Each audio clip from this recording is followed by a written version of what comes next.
नमस्कार, जनतंत्र टीवी देख रहे हैं आप। आपके साथ मैं हूं संतोष गंगवार। बुलेटिन की शुरुआत करेंगे। प्रदेश के मुख्यमंत्री शिवराज सिंह चौहान ने वर्चुअल तरीके से कैबिनेट की बैठक की है। उन्होंने कहा है कि जैसे इस साल बाढ़ आई है, ऐसे हालात पहले कभी नहीं देखे।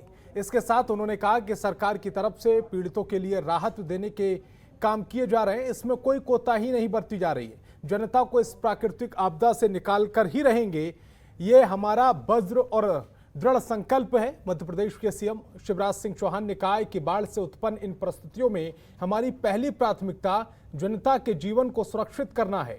हम उसमें सफल हुए हैं, लेकिन चुनौती अभी भी बड़ी है। संकट है, लेकिन हमारे नागरिक चिंता ना करें। राहत और बचाव कार्य में कोई कोर कसर नहीं छोड़ेंगे। चुनौती बड़ी है, लेकिन उससे बड़ा हमारा हौसला है। जैसे जैसे परिस्थितियां सामान्य होंगी, सर्वे का काम शुरू कर दिया जाएगा। कई जगह घरों और फसलों को नुकसान हुआ है। अनाज के वितरण की व्यवस्था के तहत प्रभावित हर परिवार को 50 किलो राशन देने की व्यवस्था करेंगे।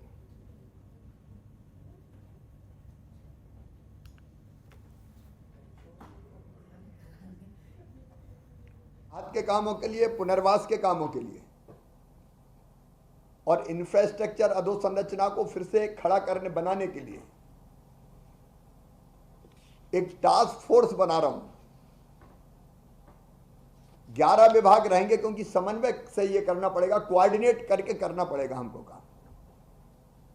मुझे लगता है कि इतने प्रमुख विभाग के मंत्रीगण और प्रमुख सचिव और एसीएस, इनकी एक कमेटी होगी और बैठक करके ये कैसे समन्वय का काम हर जिले में करेंगे, इन सब व्यवस्थाओं को बनाने के लिए वो तय करेंगे। ये जरूरी है कि सारे विभाग साथ मिलकर काम करें। और इसी खबर पर ज्यादा जानकारी के साथ दीपा मेरी सहयोगी फोन लाइन पर जुड़ रही हैं। दीपा, जिस तरह से स्थितियां भयावह हैं, उसको लेकर एक कैबिनेट बैठक की है और सीएम शिवराज सिंह चौहान ने साफ तौर पर कह दिया है कि परिस्थितियां कितनी भी विकराल हो जाएं, हौसला बड़ा है और सभी को सुविधाएं दी जाएंगी, सभी को रेस्क्यू किया जाएगा।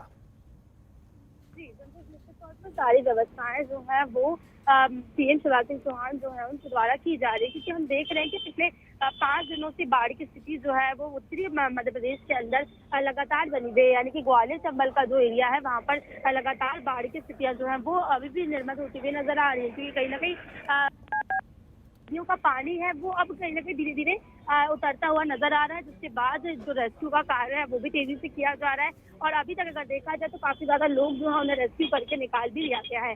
लगातार सीएम शिवराज सिंह चौहान जो है वो खुद भी इस पूरे मामले पर नजर बनाए हुए हैं, लेकिन जहां पर हमने देखा कि इंफ्रास्ट्रक्चर जो है उसको काफी ज्यादा इस बाढ़ से नुकसान हुआ है। 7 साल पुराने जो ब्रिज थे उनकी बात कही जाए या 10 साल पुराने ब्रिज जो थे, वो सभी ब्रिज जो है वो ढह गए हैं। काफी ज्यादा जनहानि जो है वो भी हमें देखने को मिली थी। इन सारे विषयों को लेकर आज सीएम शिवराज सिंह चौहान ने एक आपातकालीन कैबिनेट बैठक बुलाई, जिसके अंदर सभी विषयों पर चर्चा की गई, जिसके अंदर उन्होंने ये बात कही है कि जो भी लोग हैं, यानी जो भी बाढ़ के अंदर फंसे थे, उन सभी को 50 किलो अनाज जो है वो मुहैया कराया जाए, क्योंकि अभी भी उन एरियाज में अगर हम देखें तो सिग्नल जो है वो भी नहीं हो पा रहे, यानी कि संपर्क साधने में अभी भी दिक्कत के जो है वो लगातार बनती हुई नजर आ रही। संतोष, तो किस तरह से संपर्क साधा जाए, इसको लेकर भी सीएम ने चिंता जताई है। उन्होंने कहा है कि जल्द से जल्द जो टावर्स है, मोबाइल के टावर्स है, उन्हें जुड़वाया जाए, ताकि किसी तरह से संपर्क जो है लोगों को वो बन सके। जिस तरह से हमने देखा है कि जो दो नदियों को, दो रास्तों को जो जोड़ने वाले ब्रिज हैं वो पूरे टूट गए हैं, तो उनके लिए जो दूसरा रास्ता है वो किस तरह से बनाया जाए, उसको लेकर भी सीएम ने चिंता जाहिर की और कहा है कि इन सभी विषयों पर जल्द से जल्द कार्य किए जाने चाहिए और इस तरह के हालात आज से पहले नहीं बने और क्या कारण था जिनकी वजह से इस तरह की चीजें हुई हैं, उसके बारे में भी जो कहा जाए मंत्री हैं वो खुद भी और एक टीम गठित करके जांच करें। जी दीपा, इस आश्वासन के बाद जनता में किस तरह की का माहौल है, सबसे पहले ये बताइए। और दूसरी बात ये भी बताइए कि जैसे जैसे पानी कम होगा, बीमारियों का भी खतरा बढ़ेगा और भी दिक्कतें सरकार के सामने आएंगी, और उसको लेकर क्या रोड मैप सरकार के पास है? जी, अगर रोड मैप की बात की जाए तो अभी किसी भी तरह की चीजें सरकार की तरफ सुनिश्चित नहीं की गई है, क्योंकि अगर बात की जाए मुख्यमंत्री शिवराज सिंह चौहान की, तो उनका साफ तौर पर कहना है कहते प्राथमिकता हमारी ये है कि राहत कार्य को जारी रखा जाए। जो और लोग हैं जो अभी भी जिनको अभी भी रेस्क्यू नहीं किया गया है, उनको जल्द से जल्द रेस्क्यू किया जाए। उसके बाद इस बारे में देखा जाएगा कि आखिर कितने लोग हैं जिनकी जनहानि हुई है। एक आंकड़ा जो है वो तैयार किया जाएगा, फिर उन सभी को राहत राशि जो है वो भी प्रदान की जाएगी। अब यदि जनता की बात की जाए तो जनता में कहीं ना कहीं आक्रोश हमें देखने को मिल रहा है, क्योंकि संतोष अगर देखा जाए तो भले ही हम बात करें नदियों की या फिर बात करें तालाबों की, सभी जगहों पर हमें अतिक्रमण देखने को मिलता है। और वही एक बड़ा कारण है कि कहीं ना कहीं प्रदेश में इतनी भयावह स्थिति जो है वो बनी और इतनी बड़ी कहते जो बाढ़ की स्थिति जो है वो निर्मित हुई। तो इन सारे विषयों को लेकर कहीं ना कहीं जनता जो है वो भी आक्रोशित है, लेकिन कहीं ना कहीं सरकार के द्वारा सभी प्रयास किए जा रहे हैं। भले राशन पहुंचाने की बात की जाए, लोगों को खाना पहुंचाने की बात की जाए या फिर उन सभी के रहने की व्यवस्था, सभी चीजें जो है सरकार के द्वारा सुनिश्चित की जा रही है। लेकिन आगे आने वाले वक्त में किस तरह से चीजों से निपटना है, भले ही बीमारियों की बात करें या फिर बाढ़ की स्थितियां दोबारा निर्मित ना हो, इन सभी के लिए आगे जाकर तैयारी की जाएगी। लेकिन अभी सरकार की प्राथमिकता जो है वो केवल और केवल यही है कि किसी भी तरह से राहत कार्य जो है उसे जल्द से जल्द पूरा किया जा सके। जी बिल्कुल दीपा, और इस तमाम जानकारी के लिए आपका बहुत बहुत शुक्रिया। और खबरों में आगे बढ़ेंगे। बीते कई दिनों से मध्य प्रदेश के ग्वालियर चंबल इलाके में भारी बारिश हो रही है, जिसके चलते इलाके की नदियों का जलस्तर खतरे के निशान के ऊपर चला गया है, जिससे मड़ी खेड़ा और कैंकड़ो बांधों के गेटों को खोलना पड़ा है।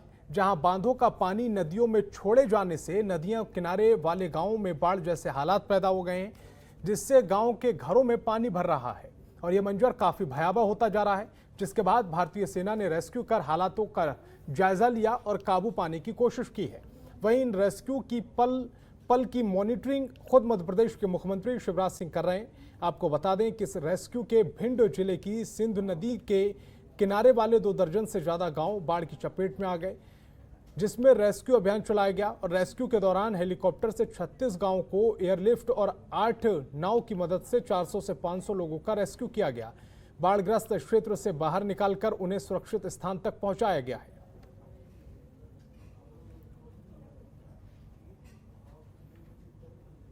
सभी सुरक्षित बाहर आ गए हैं। ये हमारे लिए बहुत बड़ी उपलब्धि है।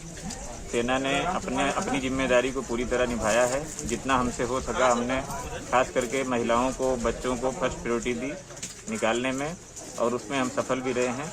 गांव वाले सुरक्षित हैं, यही हमारे लिए सबसे बड़ा फायदा। बहुत अच्छा महसूस कर रहे हैं सर, जब हम देश की रक्षा करते हैं। देश की रक्षा करने के लिए हम सेना में भर्ती हुए हैं सर। सभी अधिकारियों का और जवानों का बहुत अच्छा सहयोग हमारे लिए रहा। कम से कम 100 से 125 लोगों की जानें बचाई। ये सेना की बदौलत रहा पूरा। गांव वासी सभी सुरक्षित बाहर आ गए हैं, ये हमारे लिए बहुत बड़ी उपलब्धि है।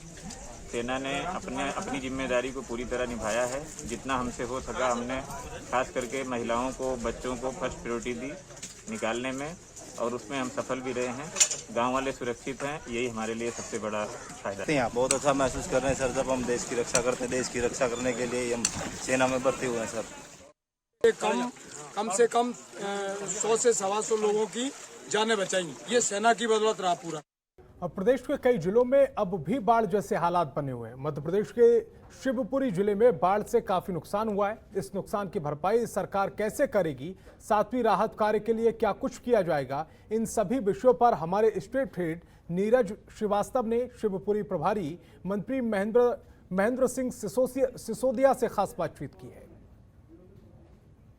जिले की यदि बात की जाए तो वहाँ बाढ़ की स्थिति है और वहाँ पर काफ़ी नुकसान जो है देखने को मिला है। साथ में अन्न उत्सव को लेकर भी अभी कशमकश की स्थिति है। सर, आप प्रभारी हैं शिवपुरी जिले के, क्या स्थिति है वहाँ की? बहुत भयानक स्थिति है और शिवपुरी जिले के साथ साथ ग्वालियर और करेरा, श्योपुर, भिंड, मुरैना, गुना, विदिशा, राजगढ़, ये बहुत ज़्यादा प्रभावित क्षेत्र हैं और बहुत भारी नुकसान हुआ है।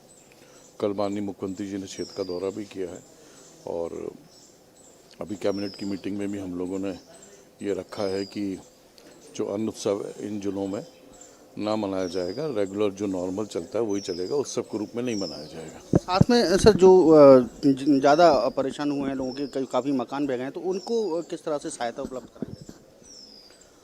माननीय मुख्यमंत्री जी ने घोषणा की है कि जिनके मकान ध्वस्त हो गए हैं उनको हम 1,20,000 रुपये जो प्रधानमंत्री आवास योजना में देते हैं वही हम उपलब्ध कराएंगे और मकान भी बनेगा। लोगों को फसलों का जो नुकसान हुआ उसका मुआवजा भी मिलेगा। बर्तन, भाड़े, दुनिया भर का सामान जो है, बहुत सारे लोग ऐसे हैं जो बिल्कुल बेघर हो गए, जिनके पास कोई बचा ही नहीं है, उनको पुनः स्थापित करने के लिए पूरी तरह से सरकार कटिबद्ध है और हम कर रहेंगे। तो हमारे साथ थे शिवपुरी के प्रभारी मंत्री और पंचायत मंत्री महेंद्र सिंह सिसोदिया। उनका साफ तौर से कहना है कि जो भी नुकसान हुआ है उसकी भरपाई पूरी तरह से सरकार करेगी और सरकार की जिम्मेदारी है। साथ में अन्न उत्सव भी अब शायद नहीं मनाया जाएगा। कैमरामैन अंकित के साथ नीरज श्रीवास्तव, जनतन टीवी, भोपाल।